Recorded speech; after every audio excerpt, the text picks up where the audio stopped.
In this video, I'm going to be turning these 4.5 gray base plates into a massive medieval kingdom, featuring a giant castle with watchtowers, large armies, and even flying dragons. Let's get started. After a long scouting mission, these knights have found the perfect spot for their new castle, so they quickly claimed the surrounding area. The land is nice and all, but it's missing water, so my dad and I teamed up to build this long and winding river for the knights to enjoy.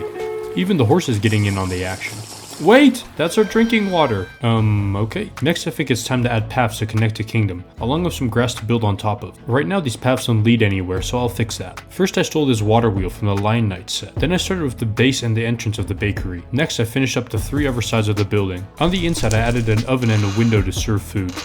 After that I was able to attach a thatched roof along with a chimney on top. Just like that, the bakery is complete. Now we have a place for our knights to take a break and have some snacks. I just noticed our citizens don't have a place to live, so unlike the government, I will be building affordable housing. I began with a strong foundation and support beams. Then I attached wood framing to the entire house, and even a small lantern for dark nights. No, not that dark night. After the main structure was done, I added in a curved roof, then clipped on this chimney with smoke coming out. With the bakery and the lodge complete, let's add them into the kingdom. To my surprise, the water wheel actually works. Every village needs a steady supply of wood, and the best place to get wood is Home Depot. But for these boomers it probably would have been a forest, so let's build some trees instead. I ended up building 2 of them, so let's place those down.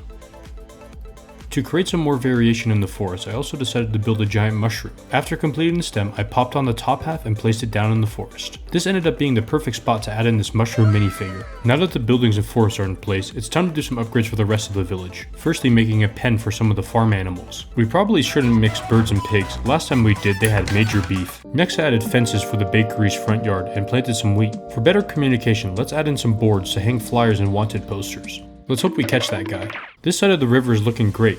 I think it's time we start building the castle, but first we need to find a way across the river. While I've been building, the knights have come up with a flawless plan, a human bridge. Yeah, that went just about as bad as expected. Oh look, this guy's gonna try and jump the river. Wow! Seems like he and his horse had a minor disagreement. I think building an actual bridge might work better in the long term. Let's get this thing installed before the knights get some more silly ideas. See? Much better. The main castle will be located over here. First, however, we need to add in some paths so construction can begin. After that, I started to build the first of many sections of the castle wall. These are nice and tall, so invaders will struggle to attack. I've replicated the window design from the Lion Knight castle set so our archers can defend when needed. Of course, for the castle we will need multiple walls, so my parents helped me copy over my design. I ran into an issue with the size of the walls, so I made these corner pillars as well. Every castle needs a main gate. I made sure this door could hold up against anything our enemies throw at it. These trolls might have something to say about that though. Just before I add in the completed walls, let's continue the grass onto this section of the build. Now we can place in all the sections of the castle for the first layer, including the corners and the main gate. With all the walls in place, it's probably time to add some supports to hold up the rest of the castle. And we also added in tiles which will allow interior modules to slide in and out. With the spreading news of construction beginning on the castle, the trolls have sent a scout to survey the progress and report back. However, just after arriving, the scout is spotted by a lady who lives in the village. An on-duty guard quickly eliminated the threat of the scout. With the help of a night squad, they were able to take the troll into custody. One of the guards found a map to a potential meeting point between the trolls and the skeleton factions. To give more information on this, they sent the guard to spy at this event. With the troll scout now detained, let's get him into the dungeon. Oh wait, we probably should build one of those first. So I started with the floors and the back walls, then popping all of them on. Next I will add in some jail cells that'll hold the prisoners. Okay, now let's slide the dungeon into the castle. And let's not forget to throw the troll into his cell. Great, our dungeon is now complete and ready to host more guests in the future. When I say guests, we all know it's a prison, so it's a one-way trip. On the way to the secret meeting between the trolls and the skeletons, our spy came across a troll camp where they appear to be building siege machines. Let's take a closer look at what they're doing. While the trolls are building massive siege towers, these allow them to drive up to the walls while protected. This could be quite a challenge to deal with. Thankfully, the scout reported this information. We should continue to raise our walls to deter any troll attacks. With that newfound intel, let's continue construction of the main castle. In case of a troll attack, we need to be able to get our troops stationed on the roofs quickly, so I'll add a door to allow for better response times. Here are all 4 wall sections for the second layer. I made one special one with custom stained glass, which will be featured in the Queen's throne room. More on that later. Now it's time to attach every wall section onto the roof. After that, we started working on the floor and battlements, which allow our troops to be protected while stationed up here. Lastly, I added corner pillars which will help hold everything together. Let's add this entire section onto the first layer.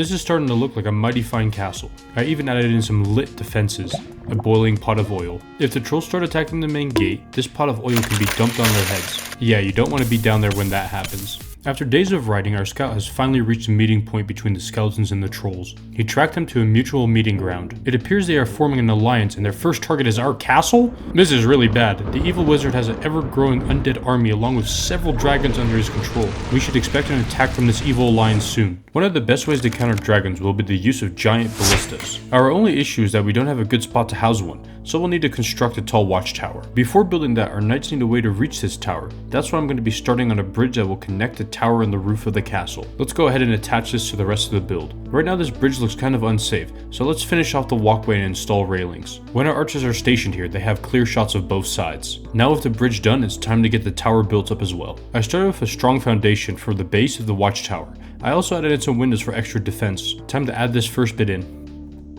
Next I made sure to continue the walkway onto the tower. As I work on this rounded section, you notice this is where the real height comes from.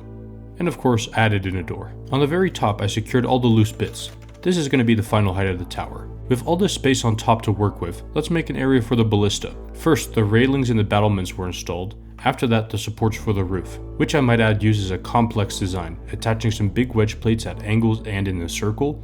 Yeah, I know, it's quite confusing. Nonetheless, I was able to place this on the supports. Lastly, I slid this cone on top to round everything off nicely.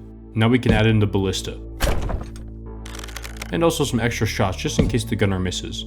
Now that the exterior of the castle is mostly complete, let's get some more of the inside done. Even though medieval food probably tasted like dust, we still need a well-equipped kitchen. I started by making a mix of shelves and racks to store food or necessary equipment. To make sure our food isn't raw, I also blessed this kitchen with a massive oven. And a pizza peel to get the food out of the oven. Yes, I had to Google what that thing's called. To keep everybody hydrated, I placed on a barrel full of drinks. Time to install all the shelving and countertop space. After, I made a giant food rack where fresh meat is stored. And some other random ingredients. And the last thing to add to the kitchen is a table where the food can be prepped. Here's the completed kitchen. Time to cook a nice meal for the guards. Okay, maybe we feed that batch to the prisoners. Speaking of prisoners, this module will be attached right above the dungeon. Now we can seamlessly slide these rooms into place. Moving quickly onwards, let's see what our scout is up to. I hear he might have some more intel on the evil alliance army. The Troll King and Queen Sorcerers command a force of 9 trolls, 1 giant, and 1 siege machine, while the evil wizard has 9 skeletons, 3 of them being highly skilled black colored ones, and of course his feared red dragon. When combined, these armies severely outnumber the knights we have. It's time to step up recruiting. While we do that, let's continue the interior. In anticipation for a larger number of friendly cavalry units, it's time to add in some stables. First, let's build some stalls for the horses. Also, it might be handy to have a place to store bardings. Time to add those to the build. Next, we need to supply the horses with hay and water. I built this container they can drink from. Let's see if it can actually hold water. What a fail. I guess these Lego pieces will need to do. Next, I filled a tray full of hay and one with leaves. On the wall, there's also a rack with brushes and leads.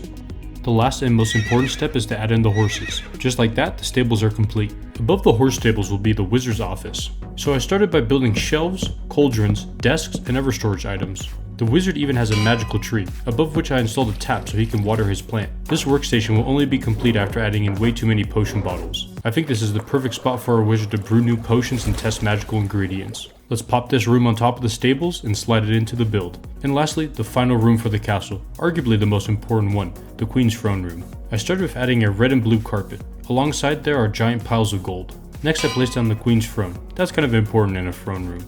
After that it was time to show off some of the more luxurious goods, like pure gold flags, priceless gems, and chests full of treasure, even adding in a massive bowl of coins. I think the Queen can finally call this castle home. To help protect this treasure and the Queen, I assembled the Queen's personal guard. Let's station the guard around the throne room. This room is now complete and it is time to place it in the top of the castle. With the Queen's arrival, we can see the full force of the Lion Knight army, consisting of 17 infantrymen armed with spears, 11 armored knights, 4 cavalry units, 12 archers, and we were even able to recruit a friendly dragon rider. I think I hear war drums. The evil alliance is on the way. Time to finish the castle and prepare for battle. Looks like we were able to deploy our troops just in time. The enemy has arrived.